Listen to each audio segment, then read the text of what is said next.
Hola, soy Miriam, residente de segundo año de anestesiología en el Hospital Torre Cárdenas de Almería y os voy a hablar sobre la monitorización de la nocicepción y su implicación en la optimización de la analgesia y las complicaciones postoperatorias, particularmente sobre el índice QNOX y NOR.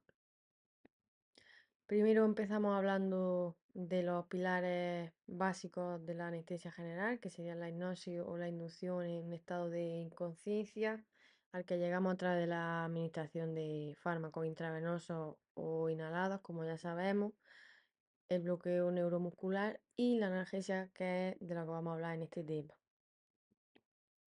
Analgesia o abolición del dolor, al que llegamos a través de la administración de AINES, anestésicos locales o opioides. La administración de los opioides en la anestesia general y su supradosificación es la que más complicaciones supone.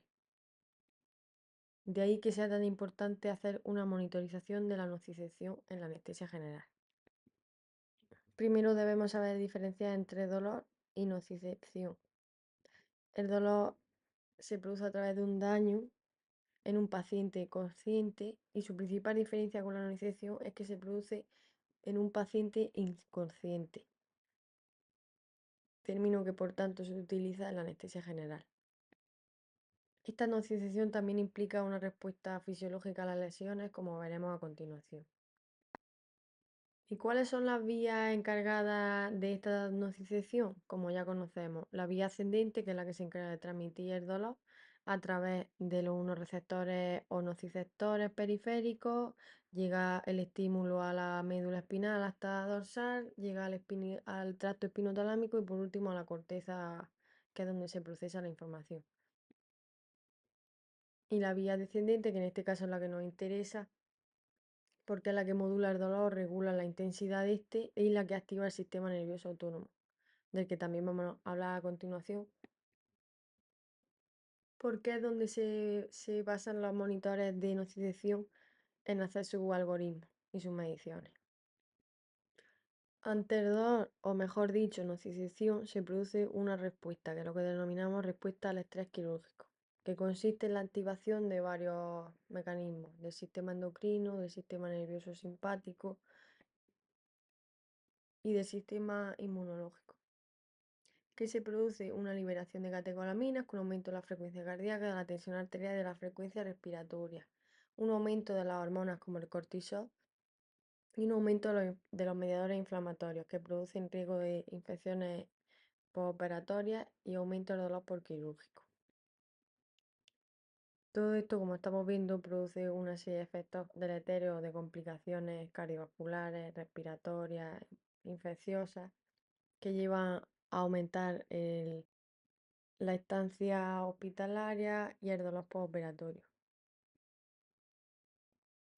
Para eliminar esta nocicepción en la anestesia general se suelen poner opiáceos mayormente, como el remifentanilo, por ejemplo. Y lo que hay que tener en cuenta es que un exceso excesivo o un insuficiente uso dan ambos complicaciones. En el caso de un uso insuficiente de analgésicos, se produciría una activación del sistema nervioso simpático, de nuevo, con hipertensión, taquicardia, mayor dolor postoperatorio y más sensibilidad, lo que hace que se produzca un retraso en la recuperación del postoperatorio. Y en el caso de un excesivo uso, pues se produce hipotensión, bradicardia, hiperalgesia, dolor quirúrgico también persistente, depresión respiratoria y náusea y vómito. Este exceso de opiáceos o infradosificación, mayormente exceso, conllevan una serie de consecuencias como aumento de la estancia hospitalaria, aumento de los costes, aumento del dolor postoperatorio, aumento del dolor crónico y aumento de los efectos adversos como la náusea y los vómitos que acabamos de mencionar.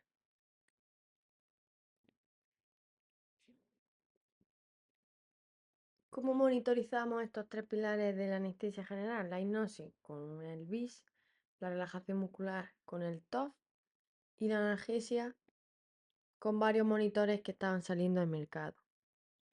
Cada uno se basa en un aspecto diferente, por ejemplo, el BI en el electroencefalograma como el NOx o la entropía espectral y en el sistema nervioso autónomo, como el ANI, la pupilometría, la pletismografía, en este caso es el NOL, el índice de cardia, la conductancia de la piel y el electromiograma, el reflejo del bíceps.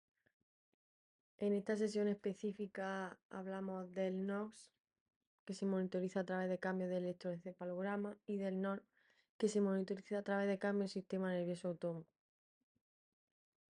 Aquí os dejo la tablita para que hagáis comparaciones entre uno de los monitores y otro.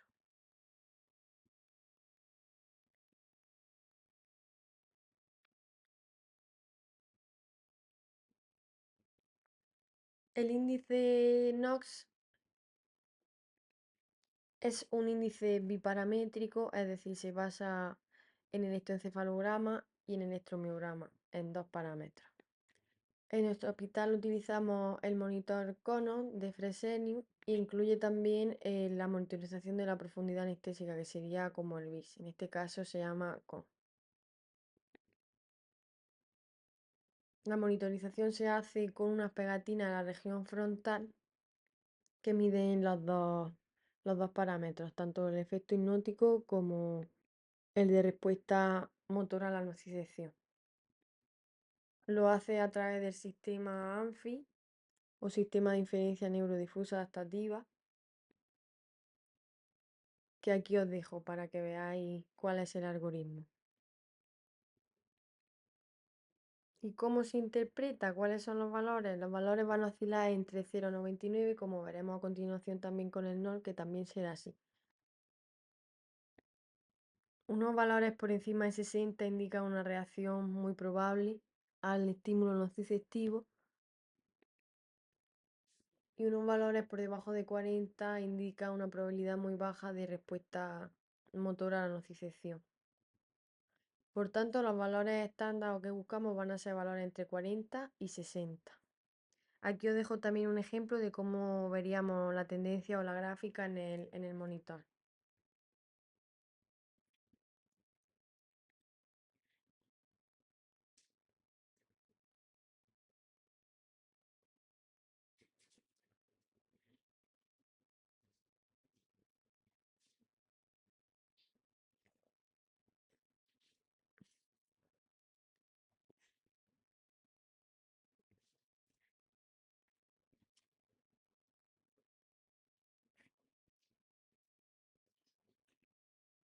El segundo índice del que voy a hablar, el índice NOL. En nuestro caso, en nuestro hospital utilizamos un monitor de Medtronic, el PMD200, que se compone de una sonda y un sensor que se pone en el dedo. A diferencia del NOx, se ponía unas pegatinas frontales.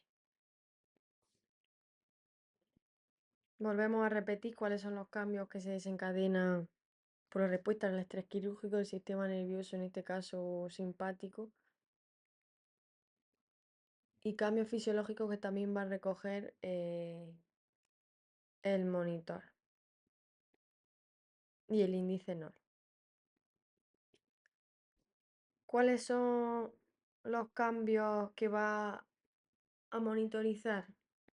Principalmente la frecuencia cardíaca a través de la fotopletismografía, la variabilidad de la frecuencia cardíaca y la amplitud a través de un sensor de luz que se encuentra en el sensor, en este sensor de dedo que se coloca. También monitoriza la respuesta galvánica de la piel o la conductancia eléctrica que se produce cuando se activa el sistema nervioso autónomo, aumentando la sudoración. Otro de los parámetros secundarios que utiliza, es decir, que no guían y no cambian los valores del índice, son la temperatura de la piel y el acelerómetro. En el caso del acelerómetro, destacar que no es lo mismo que el electromiograma, porque los movimientos que captan son de Trendelenburg o de cambio de posición del paciente. ¿Cómo lo interpretamos? ¿Cuáles son los valores en los que oscila el índice NOS? NOL, perdón. Entre 0 y 99 100 también, igual que el anterior índice. En este caso no es a partir de 60, sino que es a partir de 25 y durante más de un minuto para considerar que se necesita analgesia adicional o que hay una infraanalgesia. Los valores adecuados serían entre 0 y 25, que indican que sí hay una respuesta fisiológica adecuada a los estímulos nocivos. Y cuando es menor de 10 se considera que hay una sobredosificación analgésica y se deben reducir. Estas son algunas de las alertas que pueden aparecer en el monitor. Os las dejo aquí para que las tengáis en cuenta y sepáis solucionarlas si aparece. Algunos ejemplos también, como en el índice anterior, de cómo se vería la gráfica o la tendencia de la gráfica del NOR en un monitor. En caso de diferentes operaciones, como abajo a la derecha, en el caso de una toracotomía, y a la izquierda una colectomía derecha, en los que vemos principalmente cómo aumentan los niveles o el índice después de la intubación, o en la intubación, claro, cuando se para la bomba analgésica o cuando se produce la primera incisión.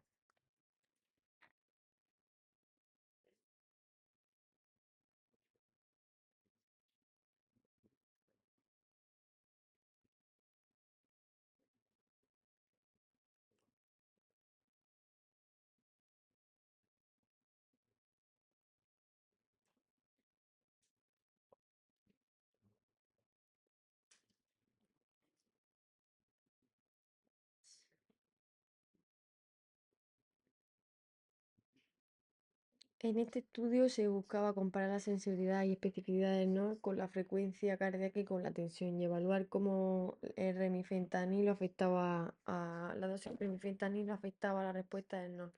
Se vio que el NOR fue superior para detectar los estímulos dolorosos en comparación con la frecuencia cardíaca y la tensión, y que había más correlación entre la dosis de remifentanilo y el NOR en comparación con otros parámetros. En este estudio se buscaba ver cómo cambiaba el índice NOR en los pacientes que tomaban beta bloqueantes de forma crónica. Y se vio que el NOR tenía más sensibilidad y especificidad para detectar el NOR en comparación con la frecuencia cardíaca en ambos grupos. Que los índices o valores del índice NOR también fueron similares en ambos grupos, sin embargo hubo más variabilidad del NOR en los pacientes que tomaron los beta bloqueantes los 25-65 segundos después del estímulo. ¿Cuáles son las implicaciones clínicas en el caso de los opioides? En este estudio se buscaba ver si se disminuían los requerimientos de remifentanilo utilizando desmedetomidina. Y efectivamente se vio que sí, que la concentración efectiva de remifentanilo fue menor en el grupo que recibió desmedetomidina. Y también que el propofol, los requerimientos de propofol fueron menores también. Y a pesar de que la desmedetomidina baja la frecuencia y la tensión arterial, no se observaron diferencias en los índices del NOR en los dos grupos. En este estudio se intentó comparar la analgesia guiada por un monitor de nocicepción o guiada por una tensión estándar con la frecuencia cardíaca y la tensión arterial. Y se vio que el remifentanilo o el consumo de remifentanilo fue menor en el grupo guiado por nocicepción, que la presión arterial o los eventos hipotensivos también fueron menores en este, que la frecuencia cardíaca también fue, las variaciones de la frecuencia cardíaca, bradicardia menos de 45 también fue menor que la nocicepción, o el nivel de nocicepción mayor a 25 o elevado se produjo en menos ocasiones en el grupo guiado por nocicepción, monitor de nocicepción, y que el tiempo entre la reversión de relajante y la extubación fue más corto en el grupo guiado por nocicepción. Y por último, en este estudio los objetivos fueron comprobar la eficacia de la analgesia guiada por el NOR en comparación con la atención estándar, en el caso del dolor postoperatorio. ¿Qué vieron? Que el dolor en ULPA fue más bajo que en el grupo guiado por NOR en comparación con el grupo control, que el consumo de morfina fue un 30% menor y que las hormonas de estrés como el cortisol fueron mayores en el grupo control en comparación con el grupo guiado por NOR. Y finalmente, ¿cuáles son las conclusiones a las que llegamos? Que a pesar de todo este avance y de todos estos nuevos monitores, la nocicepción o antinocicepción, su uso clínico todavía está controvertido y se necesitan más estudios multiparamétricos con numerosos pacientes, porque a pesar de que hay varios estudios o numerosos estudios según lo veamos, siguen siendo con pocos pacientes.